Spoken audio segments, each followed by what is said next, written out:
The hospice nurse left at 4 and the house went quiet. And that was when I heard my daughter say the word incinerate through the wall of my own bedroom. I want you to understand something before I tell you the rest. I am 81 years old. 6 weeks before that afternoon, I had a stroke. A small one, the doctor said. The kind that leaves you with a hand that won't quite close and a face that droops a little on the left when you're tired. I came home from the rehab center on a Tuesday. By Thursday, I was lying in the hospital bed they'd rented and pushed into my study downstairs, and I was listening to my own family decide what to do with me. They thought the stroke had taken my hearing along with the strength in my left hand. They thought I was a sweet, confused old man who'd forget the conversation by morning. What they didn't know, what nobody in that house knew, was that for 41 years I had been keeping records on every single one of them, and I don't mean memories. I mean documents. My name doesn't matter much for this. The whole town knew me as the man who ran the hardware store on Lindell Avenue for half a century. The one who'd cut you a key or mix you a gallon of paint and never charged the widows for the small stuff. I sold the store in 2009, and people assumed I retired poor. That assumption was the most useful thing that ever happened to me, and I'll get to why.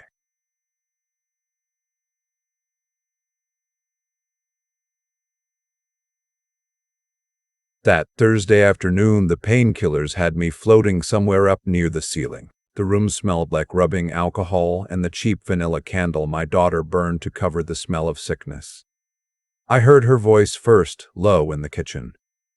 My daughter, 46 years old, my only child, the little girl I taught to ride a bike in the Kroger parking lot because we didn't have a driveway back then. The cremation's already paid for, she was saying. I put the deposit on it last month. Last month. I'd had my stroke 5 weeks ago. She'd put a deposit on my cremation while I was still in the ICU. A man's voice answered her. My son-in-law. I never liked him, and I'd spent 15 years feeling guilty about not liking him, telling myself I was just a possessive father who couldn't let go. And the appraiser? He said. Did he come? Tuesday, while the nurse had Dad in the bath. She laughed. A small dry sound I didn't recognize. He says the lots alone are worth 2.1. The store building's another 400. Dad's been sitting on land this whole time crying poor. The land. My chest went tight and it had nothing to do with the stroke. I want to explain the land because it matters. Back in the 70s, when downtown was dying and everybody with money was running to the suburbs, I'd quietly bought up 4 empty lots around the hardware store, $11,000 each. People thought I was a fool. My late wife thought I was a fool. I bought them because a man who fixes other people's broken things his whole life learns to think about the long road, and I had a feeling that one day the young people would come back downtown wanting lofts and coffee. I was right. By the time I had my stroke, those lots sat in the middle of a revitalization district and a developer had been calling me twice a week. But here's the thing my daughter didn't know. The lots weren't in my name anymore. They hadn't been for 9 years. What about the will? My son-in-law asked. That's the problem. Her voice dropped, and I had to stop breathing to hear it. Mom's old will left everything split. Half to me, half to that foundation thing he set up. The scholarship. If Dad dies with that will in place, half of $2.5 million goes to a bunch of trade school kids he's never even met. So we get a new will. We get a new will, she agreed. And we get it signed before he can't sign anymore, or before somebody starts asking whether he's even competent to. I lay there in that rented bed with my bad hand curled against my chest like a dead bird, and I did the hardest thing I have ever done in my life. I did nothing. I kept my breathing slow. I let my mouth hang open the way it had been hanging since the stroke, because I understood in that exact moment that I was not a father overhearing a difficult conversation. I was a target. And the worst part, the part that hollowed me out, was the candle. She'd lit a vanilla candle for me. She'd held my good hand that morning and told me she loved me, And then she'd walked into my kitchen and laughed about my ashes. If you've ever been the person nobody thinks is in the room anymore, if you've ever felt the people you die for start measuring you for the ground, do me a favor and tell me in the comments where you're watching from. Tell me your town. It helps an old man to know he's not the only one who's ever lain still and listened to his own funeral being planned. And if you've ever been underestimated, stay with me, because what a quiet man does with 41 years of patience is something you are not going to believe. That night, she came in to give me my pills. She sat on the edge of the bed and she stroked my hair, the thin, gray nothing that's left of it, and she said, "I love you, Daddy. We're going to take such good care of you." And I looked up at her with my drooping face and my wet, confused eyes, and I said, "Love you too, sweetheart." I said it the way you'd say it if you meant it with your whole broken heart. Because I had decided something in those few hours of darkness. They thought I was a fool. So I was going to be the most convincing fool the state of Ohio had ever seen. Recovery, when you're faking most of it, is a strange kind of theater. I let them feed me. I let them wipe my chin. When the home health aide came on Mondays and Thursdays, I performed weakness like a man auditioning for the role of his own death. But 3 days a week, in the long flat hours when my daughter went to her job at the title company and my son-in-law went wherever he went, I had the house to myself except for the aide. And the aide, a kind, tired woman named Patrice, will come back into this story, left me alone in the study to rest my eyes. I did not rest my eyes. I worked. The first thing I did was the hardest. I had to find out how much they'd already taken, and to do that I had to get into the small fireproof box I kept under the workbench in the garage. My daughter never went in the garage, neither had her mother. It was my place full of what they both called junk, coffee cans of sorted screws, a pegboard of tools worn smooth by my own hands, a 1962 shopsmith I'd never let anybody touch. To them it was a graveyard of an old man's hobbies. To me it was the only honest room in the house. It took me 40 minutes to walk 30 feet. I'm not going to pretend it didn't. The stroke was real, even if the helplessness was a costume. I leaned on the wall on the doorframe on a kitchen chair I dragged behind me like a man crossing a desert with his last camel. But I got there, and I opened the box. Inside was 9 years of paper I had hidden in plain sight, and the deed transfers were right on top. Let me back up. 9 years earlier, the same year I sold the store, a young attorney had moved into the office above what used to be the Five and Dime.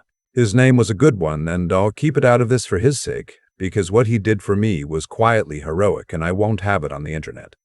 He'd grown up 2 streets over. His father had bought every fishing reel he ever owned from my store on layaway, and I'd never once done the man for a late payment.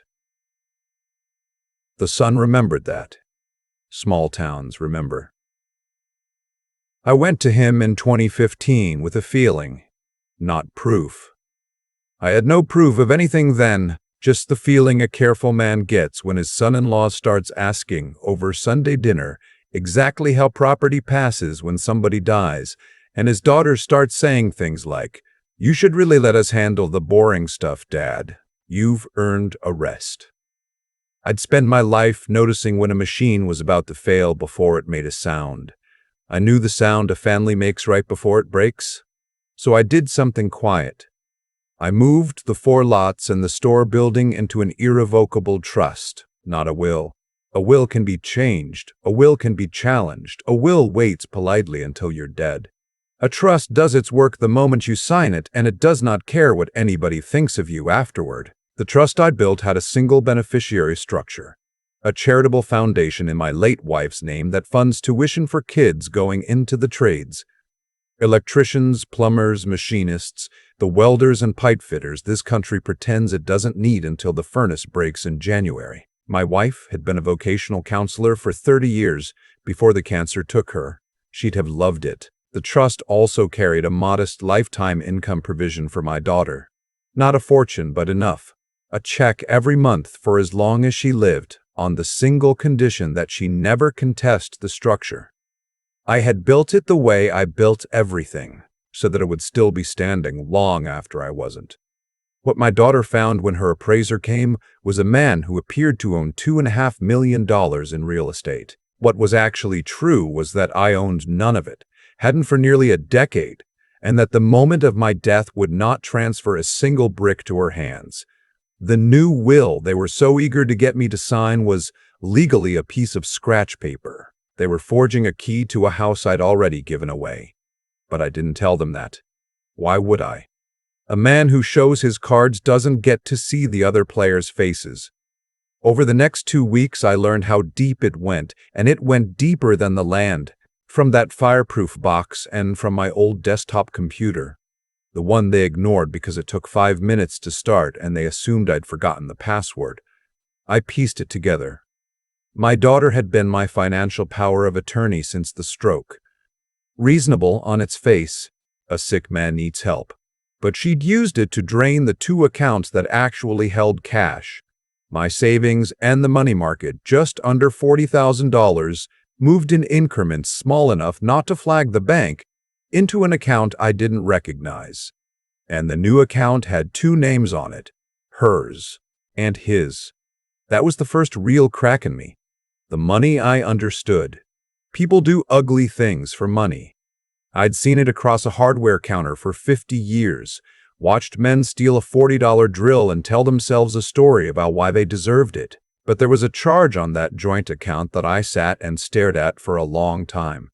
A recurring monthly payment to a storage facility 2 towns over. $300 a month. For 9 months. Now what? I asked the empty study. Does a couple living in a 4-bedroom house with a 2-car garage need with a storage unit they've never mentioned? I didn't know yet. But I'd learned long ago that the thing people hide in the dark is always the thing that finally turns the lights on. The proof of what they were planning came the way proof usually comes, by accident, and on a Tuesday. I'd been getting stronger. Not as strong as I let on I wasn't, but stronger. And I'd started keeping my old phone. Not the new one my daughter had bought me. So we can check on you, Dad. The one I was certain she could see. But a cheap prepaid I'd had Patrice buy at the drugstore with cash. I told Patrice it was so I could call my brother in Arizona without my daughter fussing about the bill.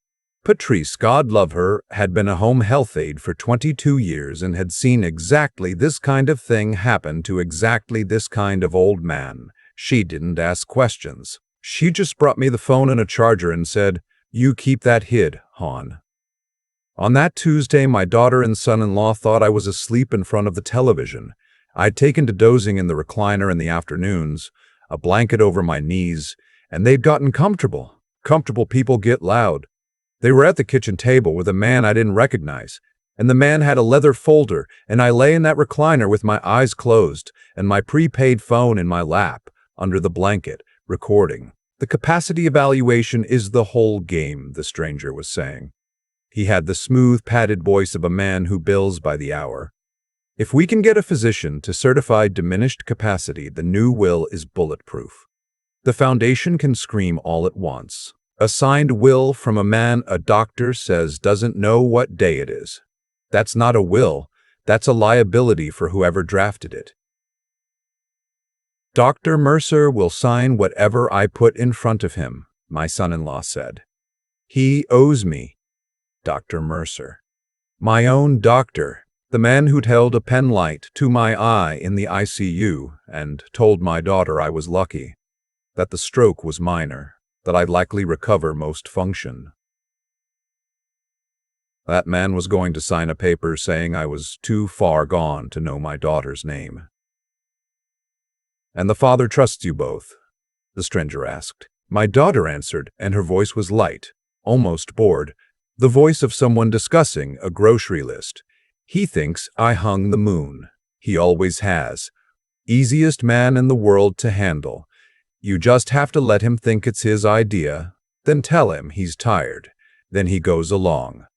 46 years. I held her when she had croup at 2 and I thought we'd lose her.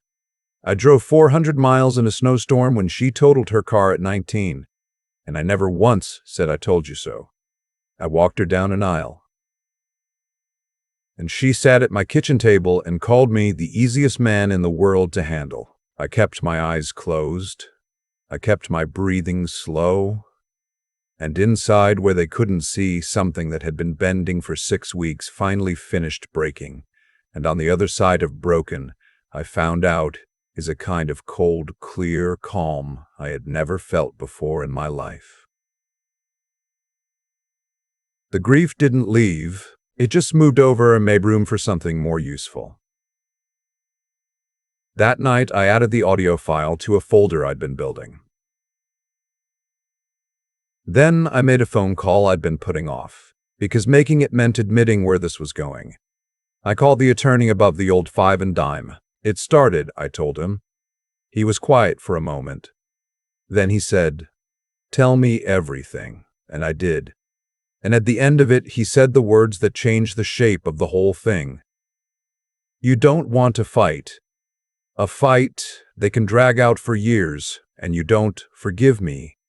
You may not have years. You want a room. You want them all in one room on the record, saying it out loud in front of somebody who can't be bought." He paused. "Has the probate court appointed anyone to your case? With the capacity question floating around, there may be a guardianship petition coming." There was. It came 8 days later. In an envelope a sheriff's deputy handed me at my own front door, while my daughter stood behind me with her hand on my shoulder, squeezing, the picture of a worried child. A petition for emergency guardianship, my daughter asking the court to declare me incapacitated and name her the guardian of my person and my estate. The hearing was set for the end of the month. "Don't you worry about this, Daddy," she murmured into my ear. "It's just paperwork. It's to protect you from people who might take advantage." From people who might take advantage. I almost laughed. I had to turn the laugh into a cough, and she patted my back and called me her poor old bear. Here is where I have to tell you about the storage unit, because the storage unit is where I stopped being a sad old man in a story and became something else. My attorney hired an investigator, a retired sheriff's detective who did this kind of work for families more often than you'd want to believe. It took him 2 days. The unit 2 towns over was rented under my son-in-law's mother's maiden name, Clever.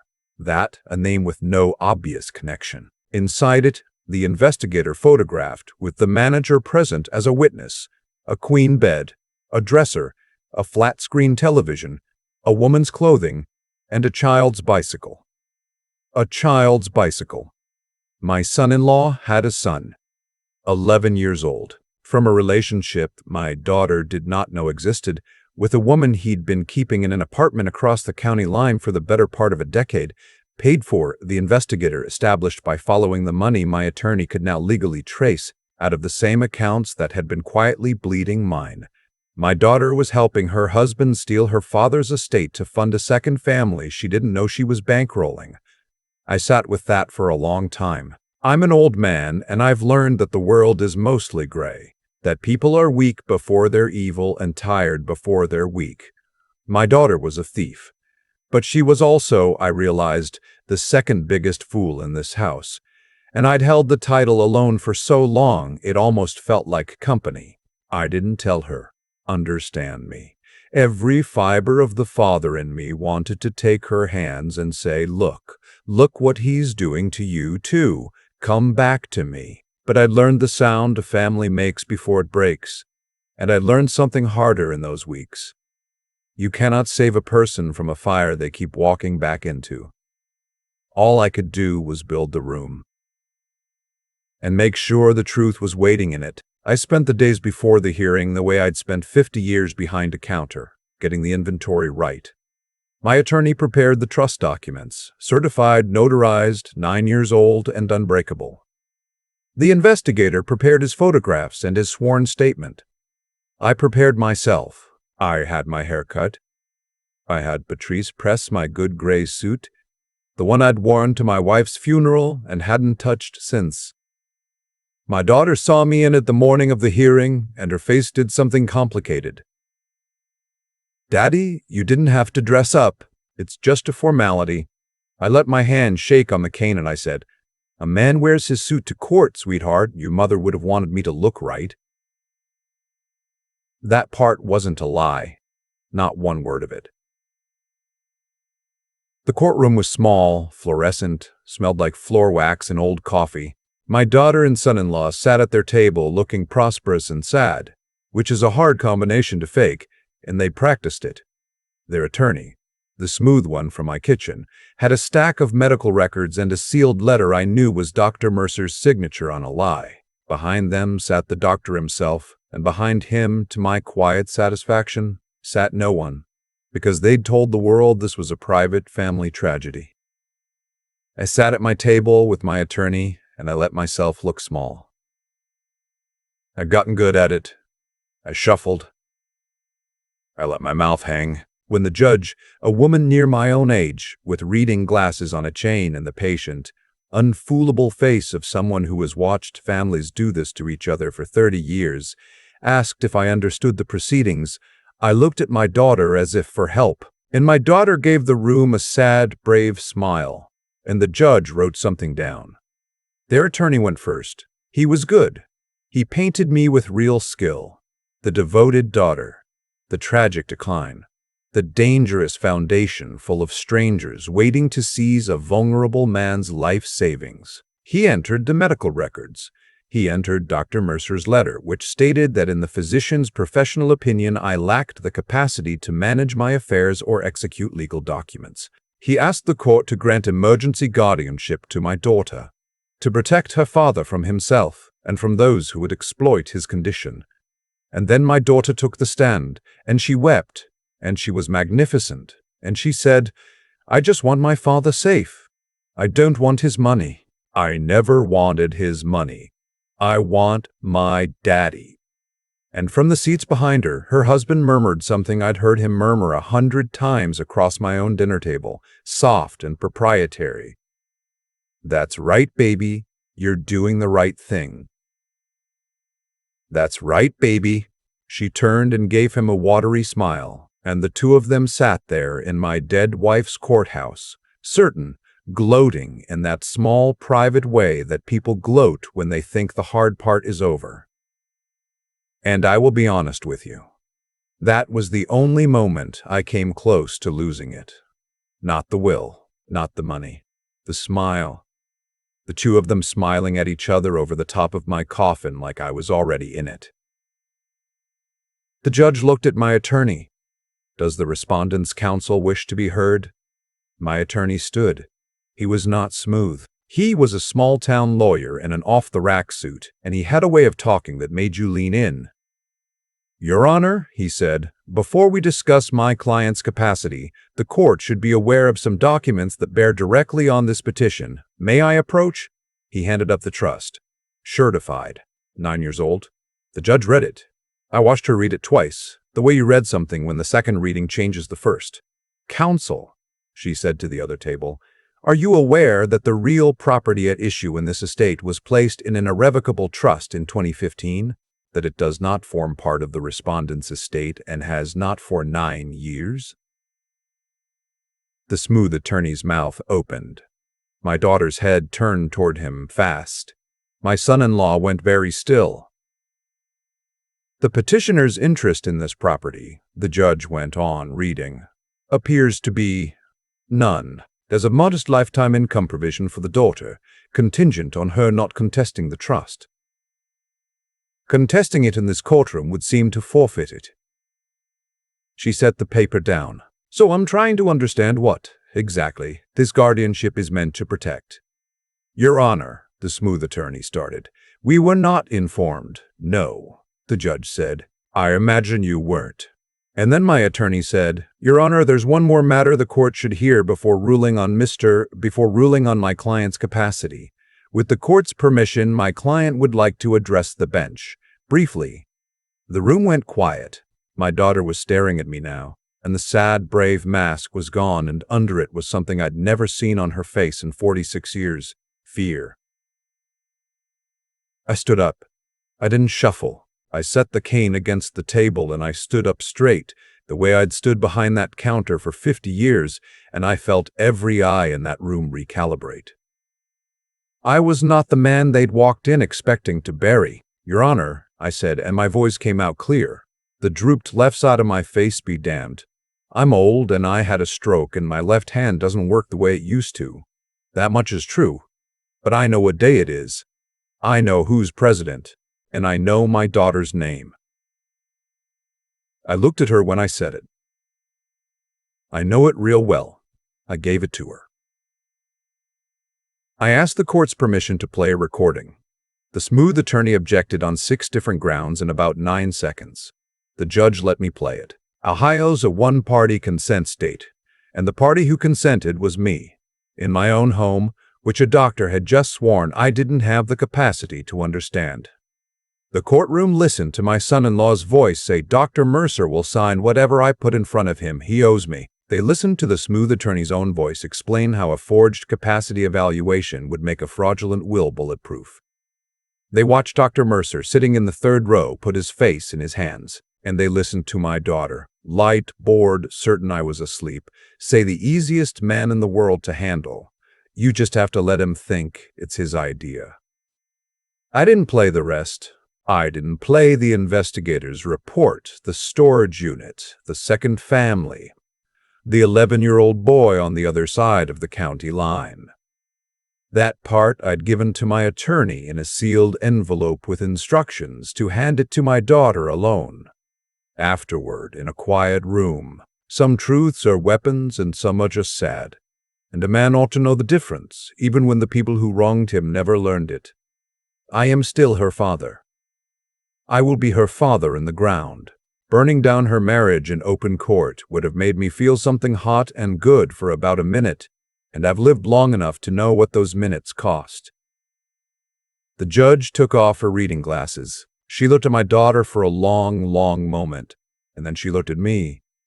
And something passed between us. 2 people near the end of the long road who'd both watched families break and knew the exact sound of it. She denied the petition for guardianship. She found me fully competent on the record. She referred the recording and the medical letter to the county prosecutor and the state medical board. She ordered the power of attorney revoked that afternoon and the drained accounts frozen pending restitution. And then she said one more thing, off the record, leaning forward, just to the room. In 30 years on this bench, she said, I have watched a great many people try to put a parent in the ground early to get at what's theirs. I have rarely watched it fail this completely. She put her glasses back on. We're adjourned. I didn't watch them leave. I'd seen enough faces for one life. I gathered my cane and my attorney took my arm, not because I needed it, but because some gestures are for the men who make them, and we walked out of that cold little room into a hard, bright November afternoon that smelled like somebody burning leaves. My daughter called me 11 times over the next month. I didn't pick up. Then she stopped calling, and I understood she'd opened the sealed envelope. The divorce, hers, came through the following spring. Her husband took a plea on the financial crimes and Dr. Mercer surrendered his license rather than fight the board. The $40,000 came back to me in pieces. I gave most of it to the foundation. The lot sold to the developer for more than the appraiser guessed, and somewhere in this town right now there's a building going up with my wife's name on a bronze plaque by the door. And inside it, kids who fix broken things are learning to do it right. She wrote me a letter finally. My daughter, 4 pages. I read it once. I keep it in the fireproof box in the garage, next to the deeds, because that box is where I keep the true things. And her sorrow is true even if it came too late to be worth anything. I haven't written back. Maybe I will. I'm 81, and I've learned that forgiveness, real forgiveness, isn't a door you fling open. It's a hinge you oil a little at a time. And some doors take what's left of your life to open. And that's all right, because the opening was never really for them anyway. People ask me, the few who know, if I'm bitter. I tell them the truth. I spent 50 years fixing what other people broke, and never once did I get to fix the thing that mattered most, which was my own family, and that will sit in my chest like a stone until they put me in the ground. But I'm not bitter. Bitter is for men who lost. I didn't lose. I just found out, late and the hard way, who I'd actually been building all that patience for. It turned out it was me. So if you're out there and they've started measuring you for the ground, if the people you love have started speaking about you in the past tense while you're still in the room, I want you to hear an old man tell you this. Quiet is not the same as weak. Patient is not the same as finished. And the gentlest man you know is very often just a careful one who decided a long time ago that he'd rather build the truth than swing it. Keep your records. Keep your dignity, and keep the garage door locked. I keep coming back to the candle, the little vanilla one my daughter lit beside my bed while I lay there pretending to sleep. She lit it to cover the smell of a dying man, and then she walked into my kitchen and laughed about my ashes. That candle taught me more than the stroke did. It taught me that the people who love you and the people who bury you can be the same people, wearing the same face on the same afternoon. None of what happened to them was luck. A man asks how property passes after death over Sunday dinner, and 9 years later, a sheriff hands me a guardianship petition. That's not fate. That's a seed and its harvest. I planted my own seeds too. I bought 4 worthless lots when everyone called me a fool because I'd spent 50 years watching machines and knowing the quiet click that comes right before something breaks. I moved them into a trust in 2015, not because I had proof, but because I'd learned to trust the feeling in my chest before the evidence arrives. Every choice they made and every choice I made came due in that courtroom on the same morning. That's the only justice I believe in anymore. The slow kind, the kind that keeps a ledger. If I could press one thing into your hands, it would be this: be the man who keeps his word even to people who don't deserve it. Because the day you need a clean conscience as a weapon, you'll be glad it has no rust on it. I never lied to my daughter, not once, not even at the end. I only let her lie to herself. That mattered when the judge looked at me. A straight spine in a courtroom is worth more than any clever argument. But being good isn't enough. Goodness without sharpness is just a soft place for hard people to land. You have to think. You have to notice the storage unit on the bank statement, the doctor who suddenly owes a favor, the way a smile lasts a half-second too long. Pay attention to the small wrong notes, because the truth always leaves a thread hanging, and a patient man can pull it. And none of it works without the thing that's hardest to teach: the will to wait. It took me 40 minutes to walk 30 feet to that garage, leaning on a kitchen chair like a cane. It took me weeks of being spoon-fed by the very people robbing me, swallowing my pride with the pills. Anyone can be brave for a moment. Almost no one can be patient for a season. The strength that saved me wasn't in my hands. It was in my willingness to stay quiet and stand back up. So if they've started speaking about you in the past tense while you're still in the room, hear an old man. Stay decent, stay watchful, and stay standing. Quiet is not weak. Patient is not finished.